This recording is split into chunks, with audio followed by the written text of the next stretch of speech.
On October 15, 2020, in Manchester, UK, events occurred which sparked one of the most bizarre, unsettling stories in recent memory.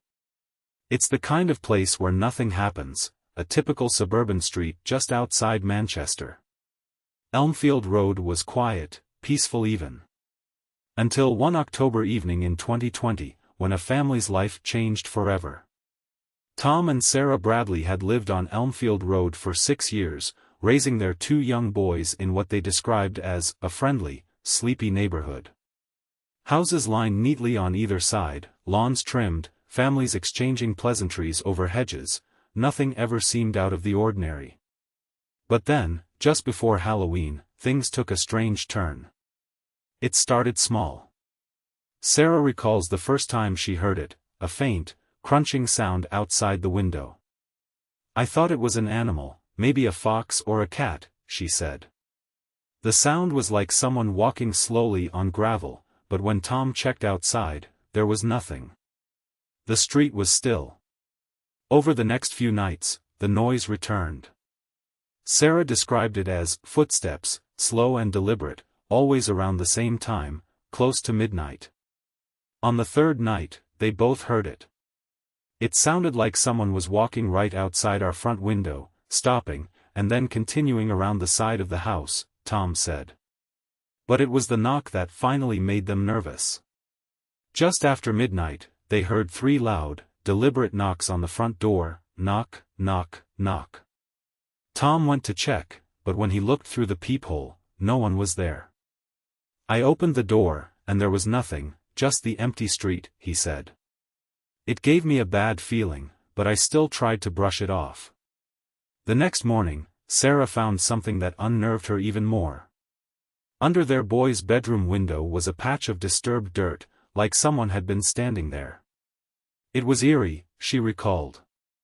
"We thought, who would be standing there in the middle of the night?" Concerned, Tom and Sarah decided to install security cameras. "We just wanted peace of mind, to prove to ourselves that it was nothing," Tom explained. But that only made things worse. The first night with the cameras, everything seemed normal, until just after midnight. They both heard the footsteps again, this time louder, and they rushed to check the camera feed.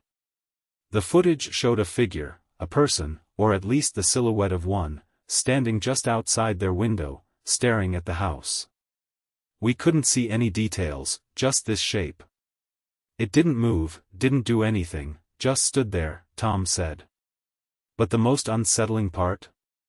The figure didn't show up on the other camera feeds. It was only visible in that one spot, as if it were fixed to that specific place outside their window. Then, as quickly as it appeared, it was gone.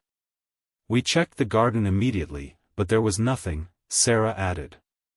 "No footprints, no sign anyone had been there." They called the police.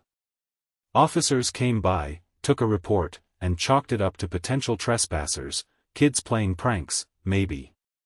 They agreed to patrol the area more frequently, but as the officers left, Tom recalls one of them saying, "This isn't the first strange report we've had from this street."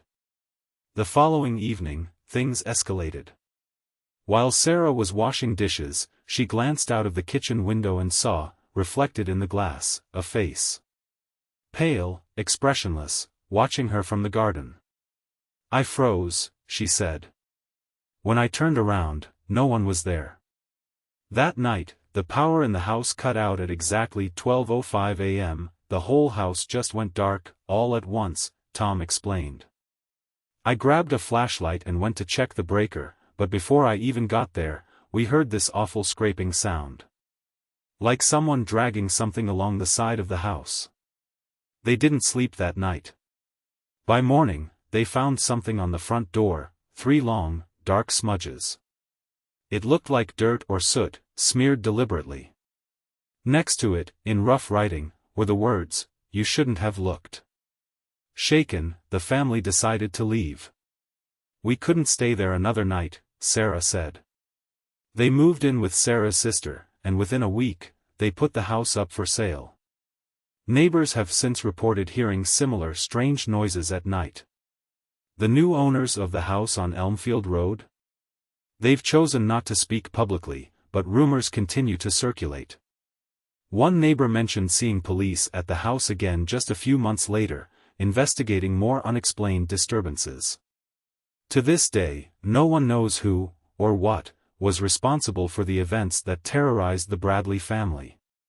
But many who live on Elmfield Road believe that whatever it was, it's still out there.